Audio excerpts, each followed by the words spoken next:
प्रिय बहनों और भाइयों, बेटे और बेटियों, मध्य प्रदेश में आज कई महीनों बाद कोविड के 30 नए प्रकरण मिले हैं। कल अपने पूरे देश में भी 7,495 पॉजिटिव प्रकरण पूरे देश में आए हैं। और एक बात जो मन में चिंता पैदा करती है, महाराष्ट्र, गुजरात और दिल्ली तीनों राज्यों में पिछले एक सप्ताह से पॉजिटिव केसों में लगातार वृद्धि हो रही है, लगातार बढ़ोतरी हो रही है। कल महाराष्ट्र में 1201, गुजरात में 91 और दिल्ली में 125 प्रकरण आए हैं। हम सब जानते हैं इन राज्यों से मध्य प्रदेश में आना जाना लगातार बना रहता है और पूर्व के अनुभव भी हमें ये बताते हैं कि पिछली बार भी महाराष्ट्र में पॉजिटिव केस बढ़ना शुरू हुए, गुजरात में बढ़े और उसके बाद मध्य प्रदेश में लगातार पहली हो या बाद में दूसरी लहर आई। और दूसरी लहर में जो कष्ट हमने भुगते हैं वो हम कभी भूल नहीं सकते। अगर पुरानी दोनों लहरों को भी देखा जाए, पहली हो या दूसरी हो, प्रारंभ इंदौर भोपाल से ही हुई और अभी इंदौर तथा भोपाल में प्रकरण बढ़ के लगभग साप्ताहिक प्रकरण नवंबर महीने की तुलना में दिसंबर में 3 गुने हो गए हैं।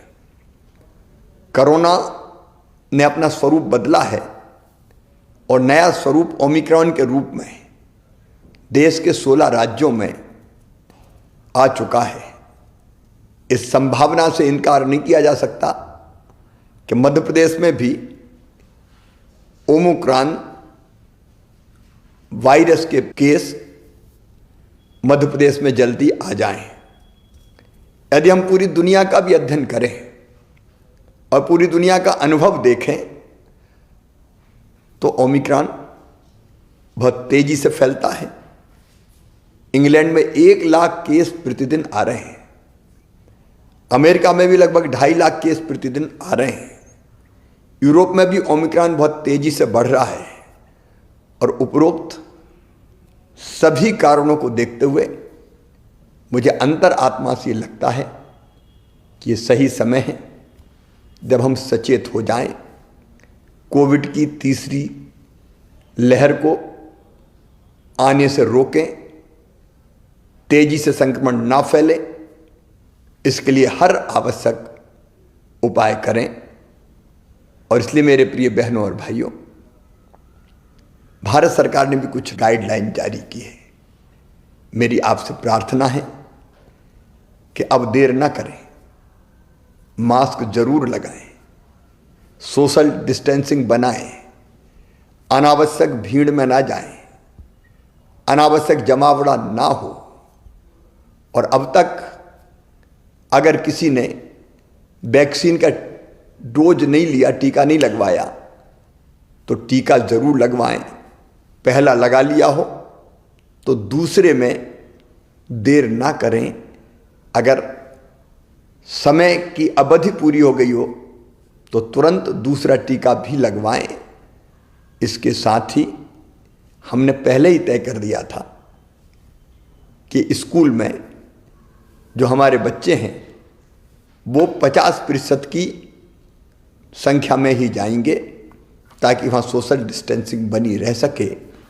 हम आज एक फैसला और कर रहे हैं कि रात्रिकालीन कर्फ्यू रात 11 बजे से लेके सुबह 5 बजे तक लगा रहेगा।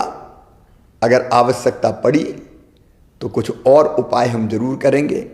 और हाँ, अगर कोविड का कोई पॉजिटिव केस आता है तो घर में अगर पर्याप्त स्थान है तो घर में उसको आइसोलेट करके इलाज करेंगे। और नहीं तो हर हालत में हमको अस्पताल में ही भर्ती कराना चाहिए, ताकि परिजन वायरस के संक्रमण से बच सकें। सावधान रहना है, याद रखना सावधानी में ही सुरक्षा है। मेरी प्रार्थना है आप सब सहयोग करें, ताकि तीसरी लहर के संकट से हम अपने प्रदेश को बचा पाएं और अपनी जनता की जिंदगी की सुरक्षा कर पाएं। यह आप सबके सहयोग से ही होगा। बहुत बहुत धन्यवाद।